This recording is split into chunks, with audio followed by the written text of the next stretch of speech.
like I was saying in today's lesson, I was hoping to focus on a past paper because some of you will be coming up to writing exams now. Lots of you won't as well. Don't panic. This will just help you to learn about the kinds of things you could face at some point when you have to do the exams. And you'll notice that a lot of the concepts that we cover are the kind of concepts that you find in your course books, your workbooks, your student books, okay? This is the kind of concept that you need to know, and they're preparing you for the exams. So when you get the exam, there are 2 papers. We're going to look at paper 1 today. This is from October 2015. This is not in the course. This is just a random past paper that I'm letting you have a look at. And it's generally out of 50. Okay. Now let's have a look at how it's divided. It's divided into 2 sections. There's section A, which is reading, and then there's a section B, which is writing. So you are tested on both your reading and your writing skills. And generally, the reading section always takes the form of an extract of some kind that you have to read very closely in order to answer the questions that are given on it. And that's how they test your reading skills. So my advice is whenever you get an extract, read it twice at least. Remember, you are limited for time, but in order for you to really get the maximum gain out of reading the extract, first time round is for meaning, second time round is for details. Okay, so let's do that. It says, read this extract from an article about dolphins. Yay, nice topic. Okay. So, dolphins. Kelly is a pretty amazing dolphin. She lives at a research center in the USA where the dolphins have been trained to help keep the tanks clean. These dolphins have learned that if they pass a piece of litter to a trainer, they will be rewarded with a fish. Kelly is also a cunning dolphin, and she has worked out that she can cheat the system. Good on her. Every time Kelly finds a scrap of paper, she hides it under a rock at the bottom of her tank. Then, when she spots a trainer approaching, Kelly dives down and tears off a small piece to give to the trainer. When the next trainer turns up, Kelly tears off another bit. She seems to be thinking, why get one fish for her piece of paper when she can get lots? How very human of her. Kelly's practical thinking doesn't stop there. One day, a gull flew into her tank. She dutifully gave the bird to a trainer and was rewarded with several fish. This seemed to give her another great idea. When feeding time came around again, she took the last fish down to her secret hiding place under the rock. When the trainers weren't around, it seemed she used the fish as bait to attract more gulls so that she could present them to the trainers for a reward. Okay, so she's using the papers to get more rewards, and she's using the gulls to get more rewards. Okay. Let's have a look at the next 2 paragraphs. In fact, this technique worked so well that she taught her calf how to do it. Others also learned this trick, and now the group are a regular bunch of gull baiters. They have learned to lure them with the fish they have hidden and to swap their feathery bounty for yet more fishy treats. I do hope they're not hurting those gulls, but anyway. This tale is a brilliant example of how clever dolphins can be. And when they happen upon a great idea or just a new game, they can pass on this knowledge to their friends. Kelly's story perfectly supports the argument that dolphins do not deserve to be held in concrete tanks to amuse humans, okay, because they are intelligent creatures. If they can do these kind of things, if they can work out these concepts for themselves, they are too intelligent to be kept in little tanks. That's what this article is suggesting. Okay. So how are they going to test that you have read this article closely? Well, they're going to give you some questions initially. Now answer these questions in the spaces provided. What task do the dolphins do to help at the research center? And if you remember when I read that opening line, it said Kelly is a pretty amazing dolphin. She lives at a research center in the USA where the dolphins have been trained to help keep the tanks clean. Okay, so that would be your answer for the first one. So I have actually written out some answers on another copy of this paper. So I typed some of them so that at least you could read my schoolly handwriting. What tasks the dolphins do to help at the research center? they help keep the tanks clean. That's the main idea. And you would get a mark for that, okay? So here in the side, you get 1, right? You get a tick. Okay, number 2. Why does Kelly hide scraps of paper at the bottom of the tank? Remember, we saw that close to the bottom here of this first paragraph. Every time Kelly finds a scrap of paper, she hides it under a rock at the bottom of her tank. Then, when she spots a trainer approaching, she dives down and tears off a small piece to give to the trainer. When the next trainer turns up, Kelly tears off another bit.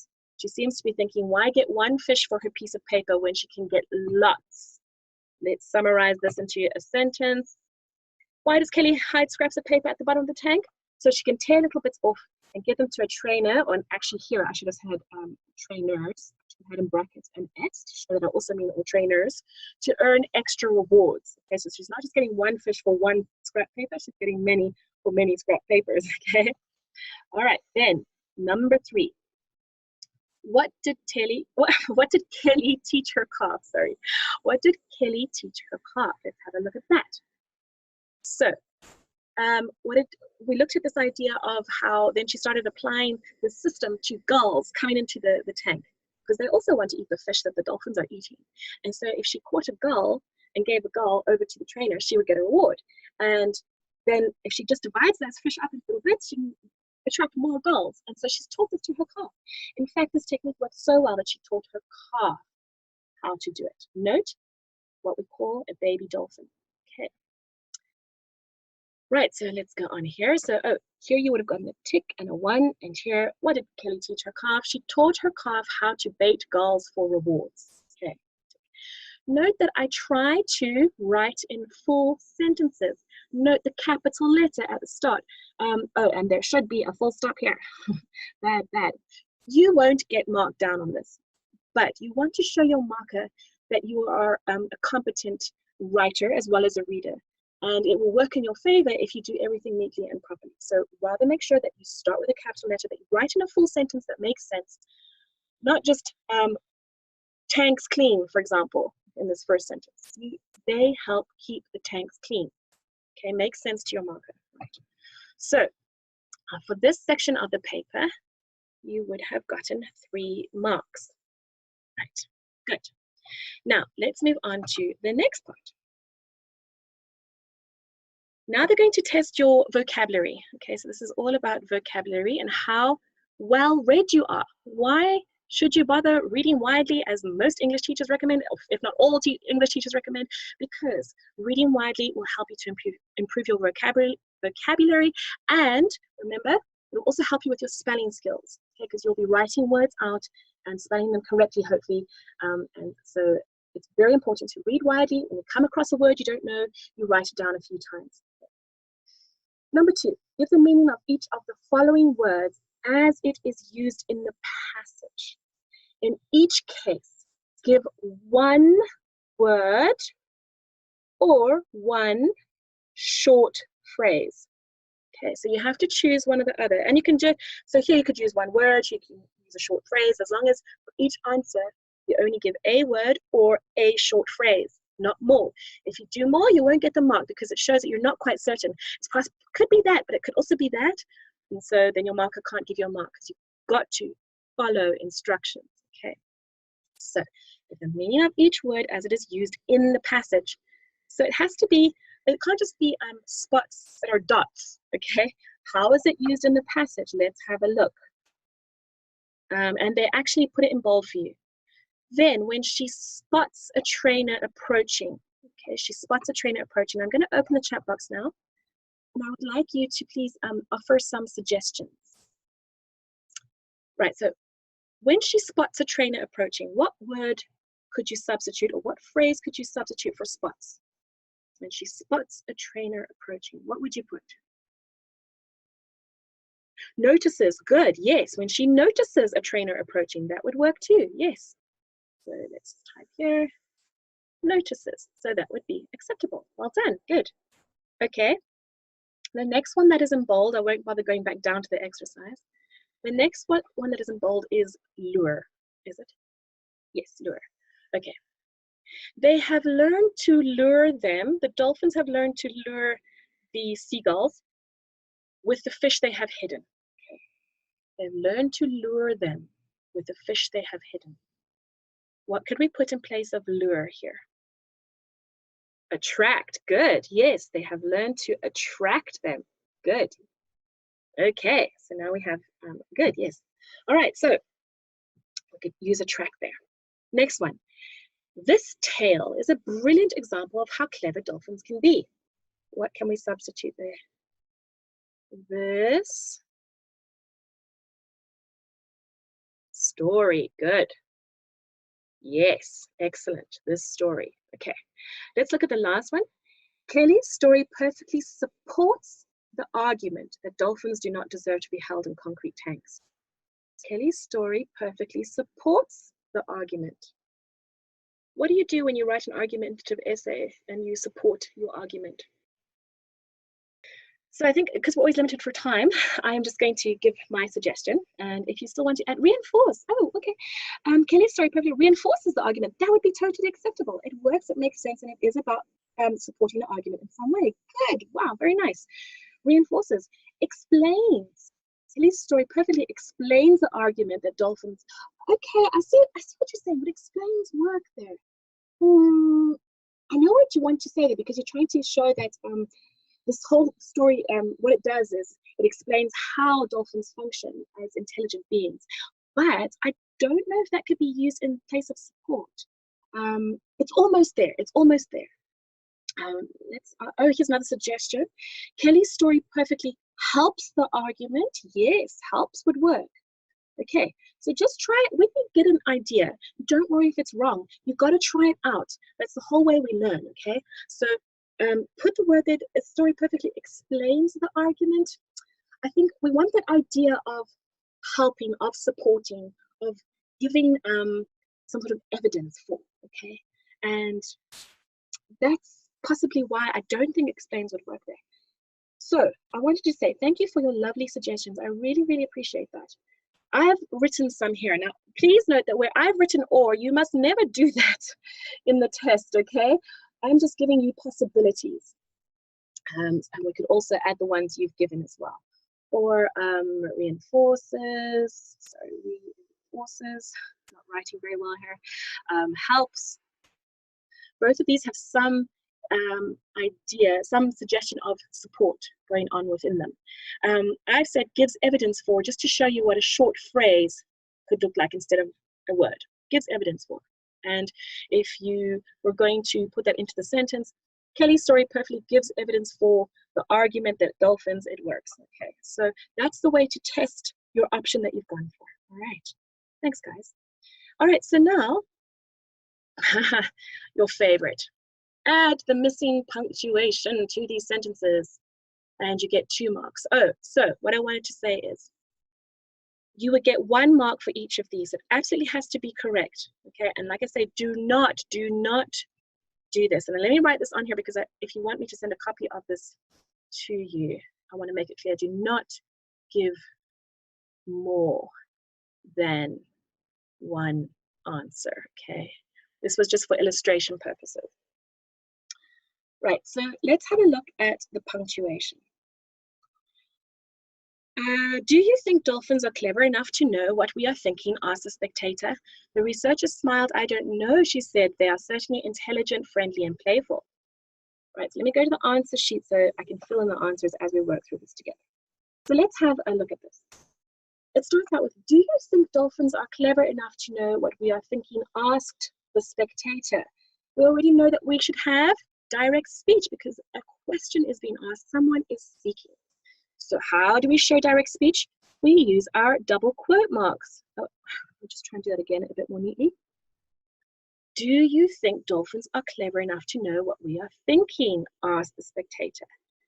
Generally, we try to include the punctuation within the quote marks. Okay. So what is happening here? A question is being asked. Do you think? So we must have the question mark after the question. And it must still be inside the quote marks. Okay, so the quote consists of what? A question that has the question mark within it. So ask the spectator. And then here we have a capital letter. So what should happen? A full stop must come after ask the spectator, because sentences start with capital letters. They end with full stops. So now we know we're in a new sentence. The researcher smiled. I don't know, she said. Okay, so now she is replying to the question. The researcher smiled, and then she starts talking. And because she's just about to start talking, we want to show this. We're going to put a comma. The researcher smiled, comma, and here's her reply, which we open up with the speech marks. I don't know, she said. Okay. Now, usually within speech marks, you will have a comma after a statement like this, all right? Why don't I have a full stop, do you think? And I am going to put a full stop after she said, because I can see that the next sentence begins with a capital, right? So why is there a comma and not a full stop? Well, because we're limited for time, sorry. Because that is a convention, that when somebody speaks and then we have said whoever, we generally put a comma and it falls inside the speech marks, okay? And then the last sentence says, they are certainly intelligent, friendly, and playful. Who is saying this? It's the researcher. She's continuing on from this idea where she admits she doesn't know. Okay, she doesn't know what they are thinking, or if she doesn't know if dolphins know what we are thinking. So because she's continuing to speak, we have to open up those speech marks. They are certainly intelligent, friendly, and playful. And here we have a list of 3 qualities, and lists are generally separated by commas. They're certainly intelligent, comma, friendly, and you can put a comma here if you want. It's known as the Oxford comma, and it comes before an and, but you don't have to, but it is acceptable. So if you didn't, it's okay, you wouldn't be wrong, but you could have one if you wanted to. They are certainly intelligent, friendly, comma, if we want to, and playful, full stop. Okay, and if you did all of these things, you would get certain marks, all right? Let's, oh yeah, no, so this is the memo that I'm giving you. So this is the only one that would possibly not have to be there, okay? But everything else would have to be there. And then, only then, if everything else was there, would you get 2 marks. Although saying that, sometimes on the marking memo, they'll allow you 1 or 2 errors for punctuation. And so you might still get the full mark. But if it goes beyond 1 or 2 errors, then you're probably only going to get 1 mark. And if it's really bad, you'll probably get no marks. But hopefully you would never get no marks for this particular kind of a question. Right, let's move on to the next part. Rewrite this sentence adding a relative clause with further information from the passage. They are testing your grammar knowledge. Do you know terminology? What is a relative clause? Does anybody know? Like if you saw this, would you be able to answer it? What's a relative clause?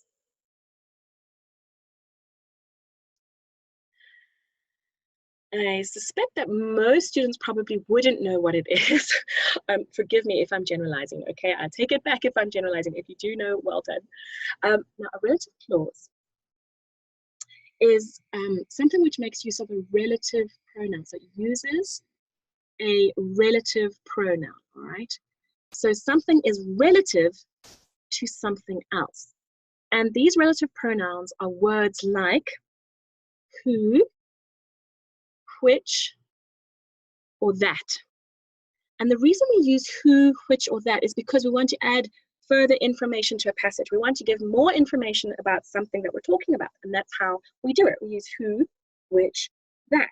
Okay, so that's what is meant by a relative clause. Now, Kelly is a clever dolphin. What can we say here about dolphins? Well, we've been talking about her as an individual. She's even got a name. So I would use Kelly is a clever dolphin, and you would write it out. Okay, I'm just trying to save time here. Who, what about her? Let's see. Who lives at a research center in the USA where the dolphins have been trained to help clean the tank or help keep the tanks clean, or who lives at a research center in the USA. That's already extra information. You could use that. You could use the rest of the sentence. Any sort of extra bit of information would help.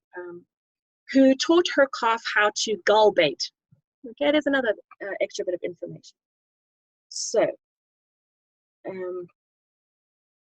you have to base your answer from information taken from the passage, and that's where you would get it from. So you could use any one of these kind of relative pronouns that would relate to what Kelly does, right? Or who Kelly is. Number 5, combine these 3 sentences into one complex sentence. Do not use and do not use but, and that makes it quite tricky. So I'm going to read the 3 sentences out, and I want you to give your answers. It's tricky, okay? You don't necessarily have to keep the sentences in the order they give it to you, okay? So just keep that in mind, but it needs to make sense, and it needs to be a complex sentence. So it needs to follow on idea-wise, okay? Dolphins live naturally in both rivers and oceans. They are very intelligent and playful. Many dolphins are trained in captivity.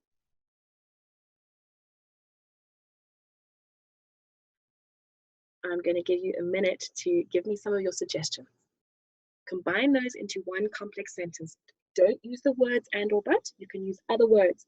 You can use punctuation. Okay, because we're running out of time, I'm going to try and give my own suggestion. And, you know, it's quite tricky. You could reword things in a certain way. If I chose to keep dolphins live naturally in both rivers and oceans as the opening to my sentence, and I wanted to combine these 2 things. They are very intelligent and playful. Many dolphins are trained in captivity. How would I do that? So could I say dolphins live naturally in both rivers and oceans, therefore they are very intelligent and playful, thus many dolphins are trained in captivity? No, it doesn't make sense. Okay, so I would eliminate that. What about however? Dolphins live naturally in both rivers and oceans, however they are very intelligent and playful. What's that got to do with living in rivers and oceans? Can't use that. What about nevertheless? Okay, so I'm giving you examples of connectives or junctions, words that we can use to link sentences so that the ideas flow on from one to another. And to save time, I've decided to put something like the following. Although